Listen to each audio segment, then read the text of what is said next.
जैसे जैसे transfer window पास आती जा रही है वैसे ही हमारे पास कुछ ट्रांसफर अपडेट भी आ रही हैं। उन्हीं में से कुछ ट्रांसफर अपडेट की हम आज बात करने वाले हैं जो पिछले 2 दिन में ट्रांसफर न्यूज आई है उन्हीं के ऊपर। तो अगर हम बात करें पहली ट्रांसफर अपडेट की, वो है टोनाली की। तो टोनाली आप सब जानते हैं कि अभी जनवरी ट्रांसफर विंडो में ये आया था कि टोनाली के जो एजेंट्स हैं उन्होंने टोनाली को आर्सेनल को ऑफर किया था। लेकिन जो टोनाली के एजेंट्स हैं उन्होंने इसको रिजेक्ट कर दिया कि बोला कि ये सब फेक न्यूज है, ये प्रोपोगेंडा है, ऐसा कुछ नहीं हुआ है। लेकिन अब जो न्यूज आ रही है उसके हिसाब से आर्सेनल टोनाली में इंटरेस्टेड है और उसके साथ साथ रियल मैड्रिड भी टोनाली में इंटरेस्ट दिखा रही है। जो अपडेट जो सन रिपोर्ट्स है, जो सन न्यूज चैनल है, उसने ये रिपोर्ट किया है कि रियल मैड्रिड ने अपने स्काउट्स भेजे हैं न्यूकासल में टोनाली को देखने के लिए, उनके ऊपर रिपोर्ट तैयार करने के लिए कि क्या टोनाली को रियल मैड्रिड आना चाहिए या रियल मैड्रिड को टोनाली को लेके आ सकती है, क्या वो उनकी टीम में कैसे फिट होंगे। टोनाली अगेन क्या रियल मैड्रिड आ सकते हैं? तो मुझे इसमें ऐसा लगता है कि टोनाली का कॉन्ट्रैक्ट 2030 तक है न्यूकासल में, और न्यूकासल आसानी से चीप प्राइस पे तो जाने नहीं देगी। और आर्सेनल भी इंटरेस्टेड है तो थोड़ा मुश्किल हो सकता है रियल मैड्रिड के लिए। लेकिन एज वी नो कि रियल मैड्रिड का नेम ही बहुत बड़ा है तो प्लेयर्स लियोर हो जाते हैं कि नहीं भाई हमें रियल मैड्रिड ही जाना है। लेकिन प्राइस टैग मुझे लगता है कि सबसे बड़ा कंसर्न रहेगा। क्या टोनाली फिट हो सकते हैं रियल मैड्रिड के स्क्वाड में? मुझे लगता है कि रियल मैड्रिड की जो भी मिडफील्ड है उसमें टोनाली जैसा बंदा काम कर जाएगा। अगेन क्या वो बेटर ऑप्शन है? It's up for debate. आप उस पर डिबेट कर सकते हैं कि क्या उनसे अच्छे ऑप्शन और हैं जो रियल मैड्रिड एक्सेस कर सकती है या उनको ला सकती है। इस पे आप डिबेट कर सकते हैं लोग। लेकिन टोनाली इस मिडफील्ड जो अभी रियल मैड्रिड के है उसमें मुझे लगता है एक अपग्रेड ही है। सीन की वोट रियल मैड्रिड अभी उनके पास जो प्लेयर हैं उसमें से आर्सेनल भी इंटरेस्टेड है टोनाली में। तो ये देखने वाली बात होगी, जो फ्यूचर रिपोर्ट्स आएंगी उसमें हमें पता चलेगा कि क्या टोनाली आर्सेनल जाएंगे या फिर रियल मैड्रिड। न्यूकासल में मुझे थोड़ा उनका लगता है कि टाइम अब पूरा होता हुआ नजर आ रहा है, क्योंकि वो न्यूकासल में खुश नहीं है। ऐसा बहुत सारी रिपोर्ट्स पास्ट में आई हैं, पर्टिकुलरली इस सीजन बहुत सारी रिपोर्ट आई है कि न्यूकासल में खुश नहीं है टोनाली। और इवन न्यूकासल उनको बेच सकती है अगर अच्छा ऑफर आता है तो। आप बताइएगा कमेंट सेक्शन में कि आपको क्या लगता है, क्या रियल मैड्रिड को टोनाली के लिए जाना चाहिए या कोई और ऐसा प्लेयर है जो रियल मैड्रिड जा सकती है जिसके पीछे, जो टोनाली से बेटर है। अगर हम आगे बढ़ते हुए और एक न्यूज की बात करें तो बर्नार्डो सिल्वा की बात कर लेते हैं, मैनचेस्टर सिटी में जो खेलते हैं। पता ही होगा आप सबको, 9 साल हो जाएंगी उन्हें मैनचेस्टर सिटी में खेलते हुए। सब कुछ जीत लिया उन्होंने, ट्रेबल जीत ली, 6 I think 6 premier league title जीत लिए। पेप गार्डियोला के अंडर काफी कंसिस्टेंट रहे हैं वो। इवन अभी एक स्टेट आया था कि पेप गार्डियोला के अंदर सबसे ज्यादा अपीयरेंस करने वाले प्लेयर बन चुके हैं बर्नार्डो सिल्वा। लेकिन अभी जो रिपोर्ट्स आ रही हैं प्रीमियर लीग से उनके हिसाब से मैनचेस्टर सिटी और बर्नार्डो सिल्वा के बीच में कोई कॉन्ट्रैक्ट नेगोशिएशन अभी नहीं चल रही है। इससे ये लोग इंटरप्रेट कर रहे हैं कि शायद बर्नार्डो सिल्वा फ्री ट्रांसफर पर भी जा सकते हैं, क्योंकि इस सीजन के एंड में उनका कॉन्ट्रैक्ट खत्म हो जाएगा। तो फ्री ट्रांसफर पे वो जा सकते हैं। मैनचेस्टर सिटी ने अभी कोई कॉन्ट्रैक्ट एक्सटेंशन के नेगोशिएशन शुरू नहीं करे हैं। अगेन जो क्लब्स, एक दो क्लब जिनके नाम आ रहे हैं जहां पर बर्नार्डो सिल्वा जा सकते हैं, उसमें से एक जिसका नाम सबसे ज्यादा आ रहा है वो है बेंफिका। उनका बॉयहुड क्लब है। काफी वहां पे बचपन में उन्होंने अपनी फुटबॉल वहीं पर खेली थी, वहीं से शुरू करी थी। तो और उनकी वो खुद भी पोर्चुगल से हैं और उनकी फैमिली भी बताया जा रहा है कि पोर्टुगल वापस जाना चाहती है। एक नाम जो इंटरेस्टिंगली आया है पास्ट में बर्नार्डो सिल्वा के साथ लिंक हुआ है वो है बार्सिलोना का। लेकिन अगेन अभी जो बार्सिलोना की मिडफील्ड है, क्या वो बर्नार्डो सिल्वा के लिए जाएंगे?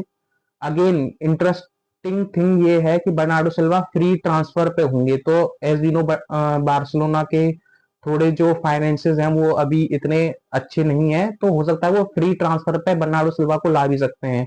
प्लेयर में क्वालिटी है, प्लेयर कंसिस्टेंट है, player different roles different position में खेल सकता है। तो बर्नार्डो सिल्वा अगर बार्सिलोना जाते हैं तो मुझे ऐसा नहीं लगता कि कोई बुरी डील होगी। अगेन अभी 31 ईयर्स के हैं, अगले 3-4 साल मुझे लगता है वो बार्सिलोना को दे सकते हैं।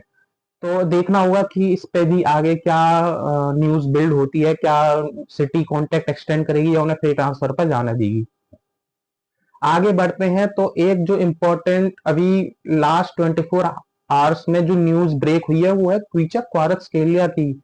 अगेन जब मैं इसके बारे में पढ़ रहा था, थोड़ा मैं रिसर्च कर रहा था, तो मुझे पता चला कि आर्सेनल अपने लेफ्ट साइड में काफी प्लेयर्स को एक्सेस कर रही है। वो देख रहे हैं, स्काउट उनके स्काउटिंग चल रही है कि कोई प्लेयर जो उनका लेफ्ट विंग पे आ सकता है। एसबिनो की राइट साइड पे उनके पास साका है, स्ट्राइकर ग्योकेरेस है। अगेन अब स्ट्राइकर पे भी हो सकता है आर्सेनल आगे जाके समर ट्रांसफर विंडो में अपना ऑप्शन एक्सप्लोर करे, लेकिन देखना ये वाली बात होगी कि काय हावर्ट्स भी हैं उस पोजीशन में। लेकिन लेफ्ट विंग पर उनके पास आज के टाइम पर ट्रोसार्ड और मार्टिनेली हैं, लेकिन वो उतने अच्छी तरीके से परफॉर्म नहीं कर रहे, तो क्वारात्स्केलिया को टारगेट कर रही है आर्सेनल। अगेन क्या पीएसजी जाने देगी क्वारात्स्केलिया को? मुझे नहीं लगता कि पीएसजी जाने देगी अनटिल एंड अनलेस क्वारात्स्केलिया खुद कहें पीएसजी की मैनेजमेंट को कि मुझे जाना है आर्सेनल। अगेन आर्सेनल जो प्राइस टैग बताया जा रहा है वो है 120 से 130 मिलियन पाउंड्स। पाउंड्स में बताया जा रहा है, डॉलर्स नहीं, पाउंड्स। तो काफी एक्सपेंसिव डील हो सकती है ये। प्रीमियर लीग में रिकॉर्ड बन जाएगा अगर ये डील होती है तो। लेकिन अगेन मुझे नहीं लगता क्वारात्स्केलिया आर्सेनल आ सकते हैं अभी के टाइम पे, क्योंकि अगेन आर्सेनल जो रिपोर्ट्स आई हैं उनके अकॉर्डिंग अगर आर्सेनल कोई सिल्वरवेयर जीत जाए इस सीजन, जो कि मुझे लगता है वो कम से कम एक सिल्वरवेयर तो जीत ही जाएंगे। प्रीमियर लीग मुझे लग रहा है आर्सेनल जीत रही है, तो वो उन आर्सेनल की मैनेजमेंट को लगता है कि वो क्वारात्स्केलिया को कन्विंस कर सकते हैं। लेकिन अगेन पीएसजी क्या जाने देगी, वो सबसे बड़ा क्वेश्चन मार्क होगा। और आर्सेनल का आगे आने वाला सीजन कैसा एग्जीक्यूट होता है, वो चैंपियंस लीग में कैसा परफॉर्म करते हैं, इस पे भी काफी चीजें डिपेंड होंगी कि क्वारात्स्केलिया आर्सेनल आ सकते हैं या फिर नहीं। अगर प्लेयर क्वालिटी की बात करूं तो मुझे लगता है आर्सेनल बहुत ही बढ़िया प्लेयर अगर ला पाती है तो क्वारात्स्केलिया एक बहुत ही बढ़िया प्लेयर है। मुझे लगता है ट्रोसार्ड और मार्टिनेली के ऊपर अपग्रेड ही कहूंगा मैं तो। काफी बढ़िया प्लेयर हैं, काफी प्लेयर भी है, इंडिविजुअल क्वालिटी भी है। वो क्लच गोल्स मार भी सकते हैं। हमने लास्ट सीजन देखा था कि पीएसजी के लिए काफी क्लच गोल मारे भी थे क्वारात्स्केलिया ने। तो ये देखने वाली बात होगी कि क्वारात्स्केलिया आते हैं नहीं। एक इम्पॉर्टेंट बात जो इसमें है वो ये है कि पीएसजी में अगर next season Luis Enrique continue करेंगे या फिर नहीं।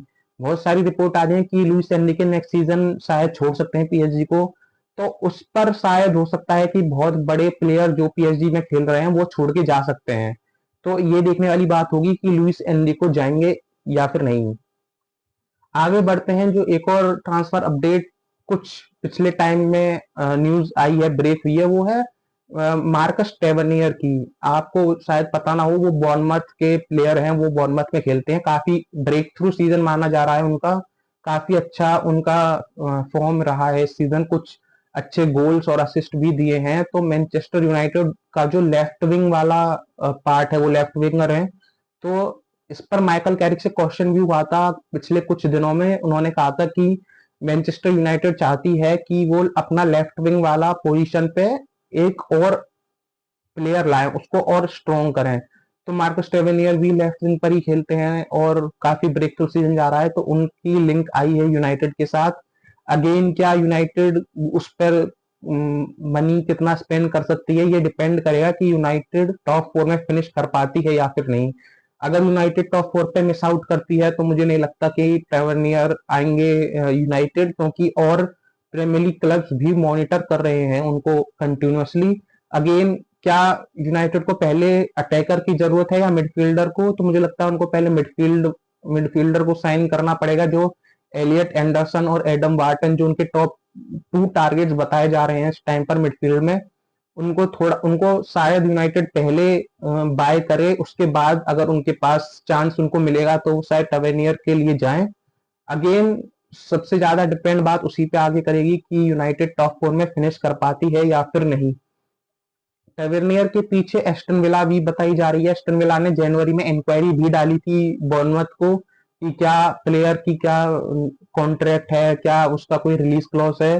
तो एस्टन विला भी कंटिन्यूअसली मॉनिटर कर रही है। तो ये देखने वाली बात होगी कि एस्टन विला या फिर यूनाइटेड कौन सी टीम ज्यादा उनके पीछे जाती है। और भी काफी क्लब्स बताए जा रहे हैं जो उनके पीछे हैं, लेकिन अगेन वो हमें ट्रांसफर विंडो जैसे जैसे आगे आती जाएगी उसके बाद हमें वो अपडेट और अच्छे से पता चलेगी।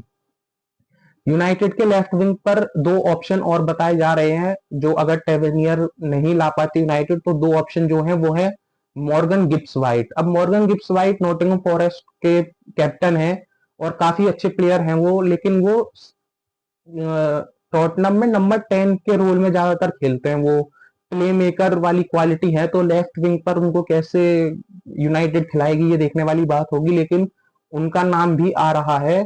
लेकिन मॉर्गन गिब्स वाइट ने लास्ट सीजन ही नॉटिंघम फॉरेस्ट के साथ कॉन्ट्रैक्ट एक्सटेंड किया है, तो उनको लाना इतना सस्ता नहीं पड़ेगा। मुझे लगता है काफी ज्यादा फीस पे करनी पड़ सकती है यूनाइटेड को अगर वो उनको लाना चाहती है। दूसरा जो नाम आ रहा है वो आ रहा है यान डियोमांडे का। डियोमांडे जर्मनी में खेल रहे हैं, काफी उनको अपकमिंग स्टार माना जा रहा है, काफी प्लेयर उनमें बताया जा रहा है कि काफी प्लेयर हैं, इंडिविजुअल क्वालिटी बहुत ज्यादा है, बॉल को लेके अपना ड्रिबल करना उनकी सबसे स्ट्रॉन्ग क्वालिटी बताई जा रही है, पेसी प्लेयर हैं, अगेन आइवरी कोस्ट से आते हैं, और अमाद डियालो जो अभी इस टाइम पर मैनचेस्टर यूनाइटेड में खेल रहे हैं उनके टीममेट हैं। तो एफकॉन में भी काफी उनकी न्यूज आई थी, यूनाइटेड से लिंक करा जा रहा था उन्हें बार बार, तो अब फिर जैसे जैसे ट्रांसफर विंडो वापस आ रही है उनको फिर से लिंक करा जा रहा है यूनाइटेड के साथ। और भी कोई ट्रांसफर अपडेट जिसकी मैं बात करूं तो वो है विटीनिया की। विटीनिया को एज वी नो पिछले कुछ टाइम में रियल मैड्रिड से एसोसिएट किया जा रहा है कि रियल मैड्रिड जा सकती है। इस पर विटीनिया से क्वेश्चन हुआ था तो विटीनिया ने कहा था कि मैं इस टाइम पर पीएसजी नहीं छोड़ सकता।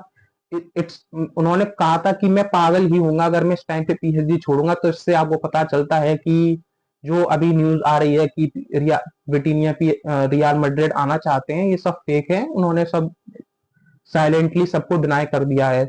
अगेन रॉड्री का भी काफी आपको पता है मैड्रिड के साथ आ रहा है, लेकिन रॉड्री मुझे लगता है एक रियलिस्टिक जो ट्रांसफर हो सकता है वो रॉड्री का है कंपेयर टू विटीनिया, क्योंकि विटीनिया तो मुझे नहीं लगता कि पीएसजी 120 मिलियन डॉलर से नीचे जाएगी विटीनिया के लिए, और इतना पैसा मुझे लगता नहीं है कि रियल मैड्रिड पे करेगी विटीनिया के लिए। लेकिन Rodri on the other hand मुझे लगता है कि एक साल कॉन्ट्रैक्ट में बचा है और एज भी उनकी 31 है, तो मैन सिटी ज्यादा पैसे डिमांड नहीं कर सकती।